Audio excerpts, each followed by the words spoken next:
Vamos dialogar sobre conexões neurais, prática e aprendizagem? É com você, Lela. Vamos caminhar juntos, meu amor. Aqui fazemos uma análise aprofundada, argumentação crítica, conexões do tema do dia. Vamos começar? Inscreva-se e receba diariamente ciências e aprendizagem. Que gostoso!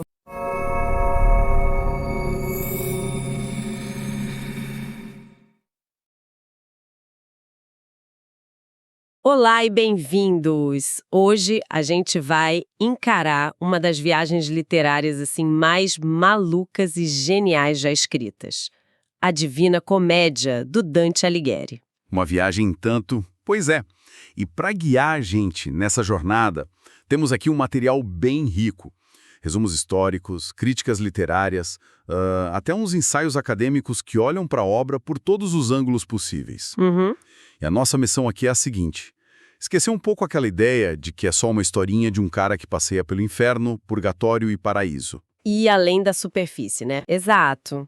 A gente vai tentar entender a engenharia por trás disso tudo, as perguntas filosóficas que o Dante teve a coragem de fazer e, principalmente, por que um poema de 700 anos atrás ainda mexe tanto com a gente. Vamos tentar, decifrar o código dessa genialidade. Pois é, no fundo a gente quer entender como é que um poema escrito lá no século XIV ainda parece que está falando sobre nós hoje. Ele fala de justiça, de fé, de razão, da confusão que é ser humano. Exato. De um jeito que, de alguma forma, a gente ainda se reconhece ali. Totalmente. Ok, então vamos desmontar essa obra.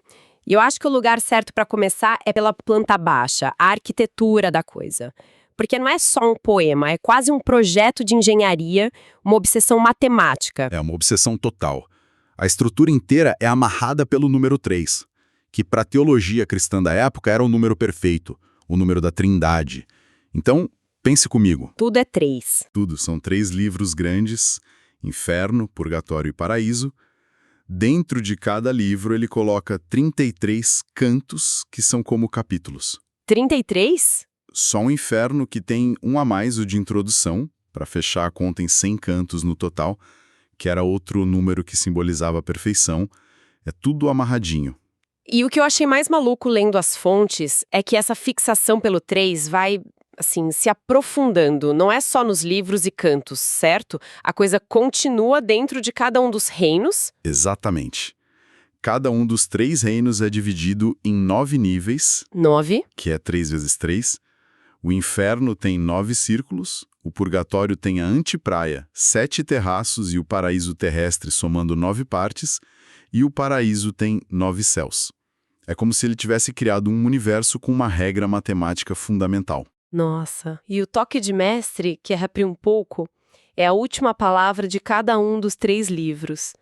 Depois de toda a desgraça do inferno, depois de toda a subida do purgatório no clímax do paraíso, a última palavra é sempre a mesma.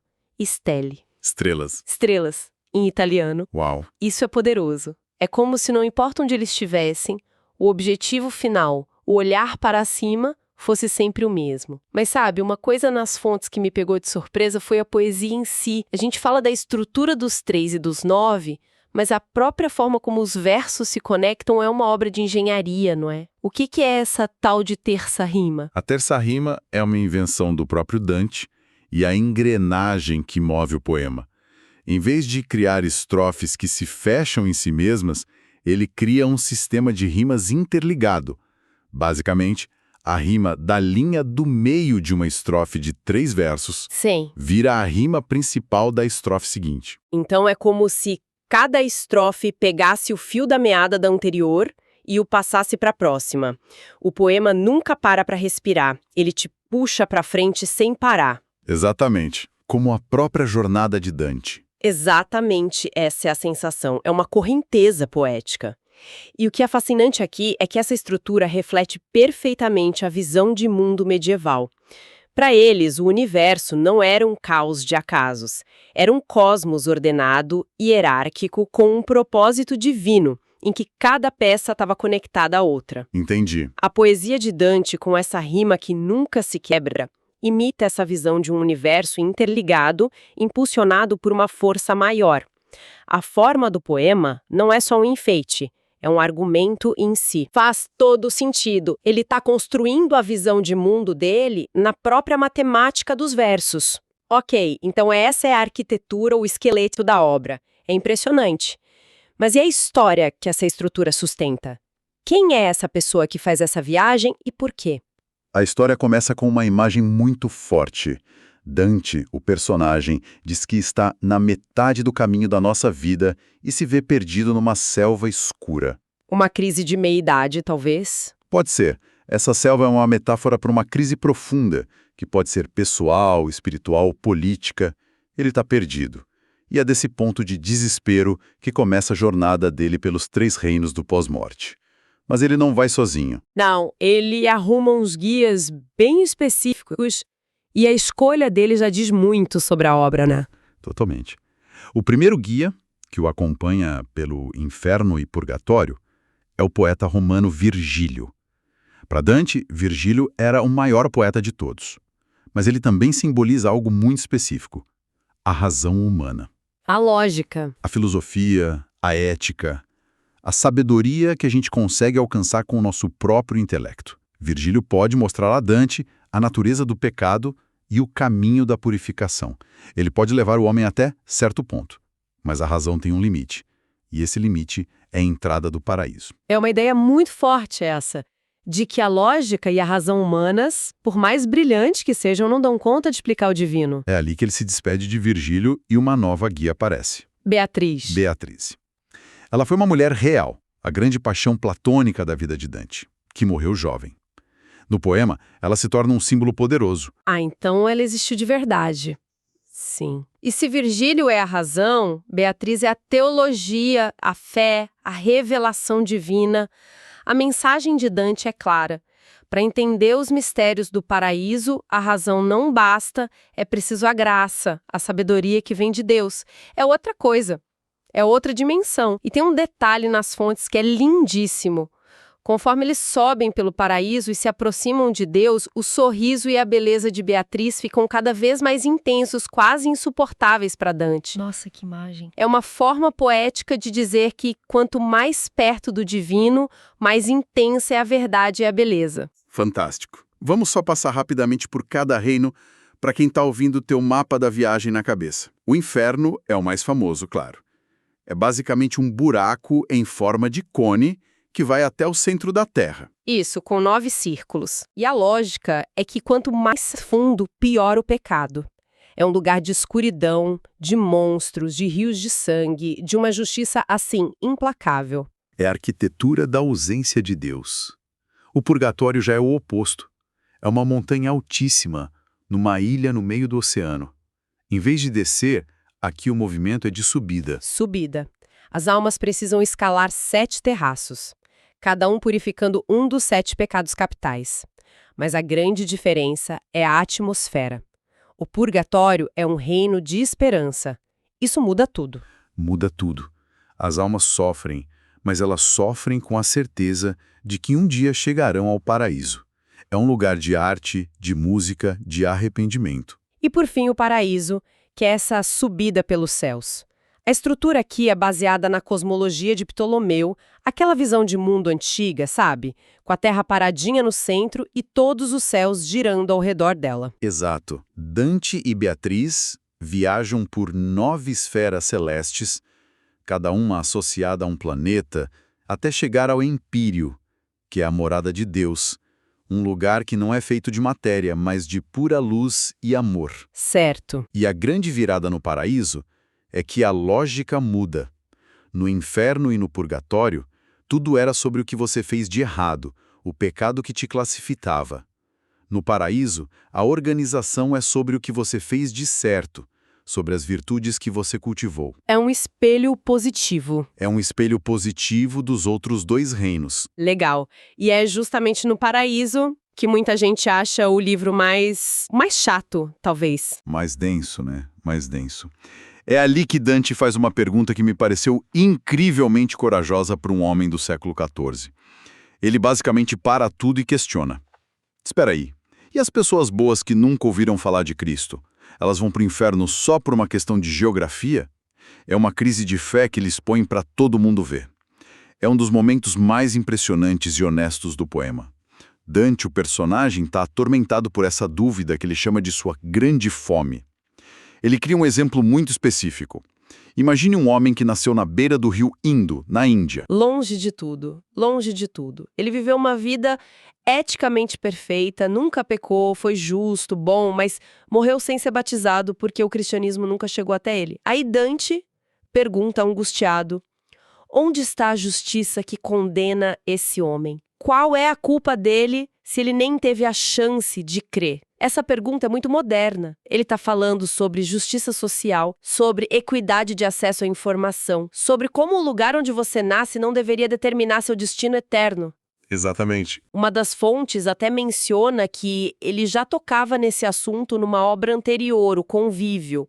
Ele está realmente incomodado com a ideia de que um acidente geográfico possa condenar uma alma virtuosa. Exato. E a resposta que ele recebe da Águia da Justiça, que é a voz das almas justas no céu de Júpiter, é, a princípio, a resposta padrão da Igreja. A mente humana é muito pequena para entender os planos de Deus. Seria como tentar colocar o oceano num buraco na areia. A resposta fácil, digamos. A resposta padrão. Mas Dante não para aí. Ele dá uma virada espetacular no final do canto. É a parte da reviravolta, né? Sim. A águia quis a ele que, no juízo final, muitos que hoje gritam Cristo, Cristo, nos seus reinos estarão muito mais longe dele do que alguém que nunca o conheceu. São os corruptos da Europa. É uma crítica devastadora à hipocrisia da cristandade e, ao mesmo tempo, um gesto de imensa dignidade para com os não-cristãos virtuosos. Essa preocupação toda com a justiça individual, com a experiência de uma pessoa. Isso só muito à frente do tempo dele, não? O que nos leva a outra ideia forte das fontes, Dante como um precursor do humanismo. Sem dúvida. Não é o humanismo que viria depois no Renascimento, que por vezes questionava a religião. O que a gente pode chamar de humanismo poético de Dante é diferente. Como assim? Ele não rejeita a fé, de forma alguma. Ele coloca a experiência humana no centro da jornada para encontrar a fé. O personagem Dante não é uma alegoria, uma alma flutuando.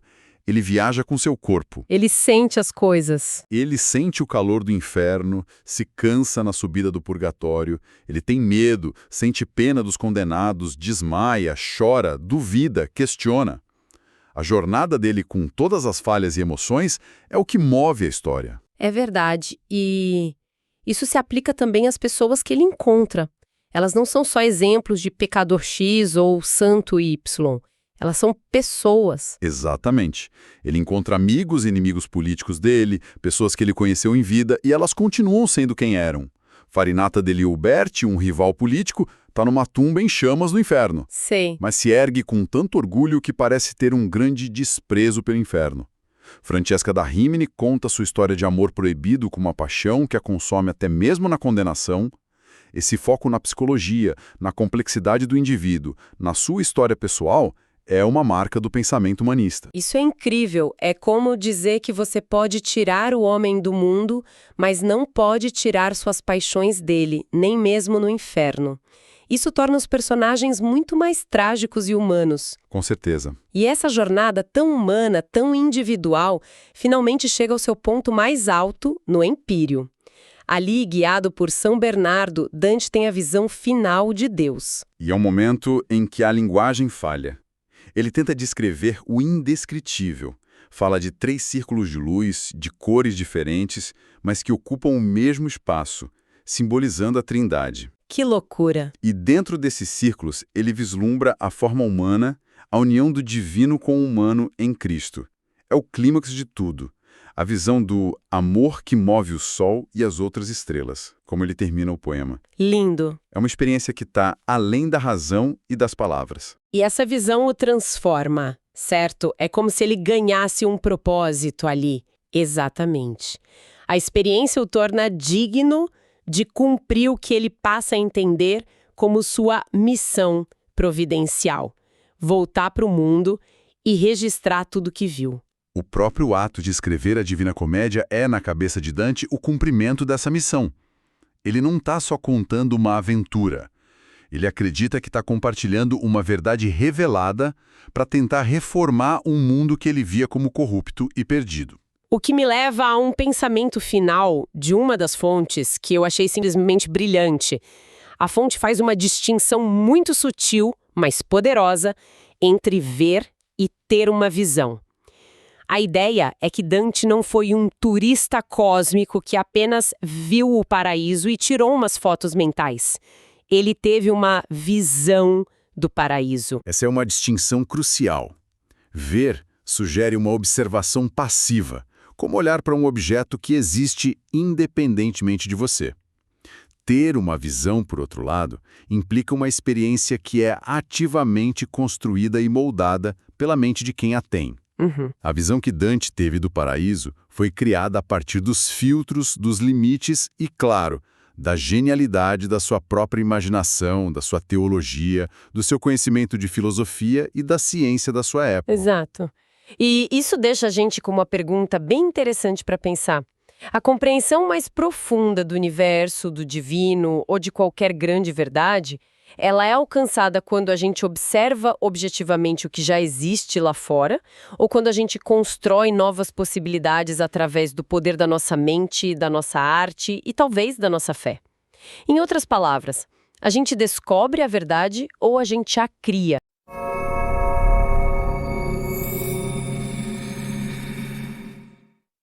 Oi, eu sou a Lela e quero agradecer a todos que acompanharam o podcast Conexão Neural. Obrigada por estarem com a gente. Material de estudo, cartões interativos, infográficos, mapa mental e dicas está disponível nos links da descrição. Deixa nos comentários os temas que você quer ouvir no próximo Conexão Neural. Deixa um alôzinho pro Macedo e para mim nos comentários. Boa noite. Amanhã estaremos aqui esperando por vocês. Tchau. Te amo, Macedo.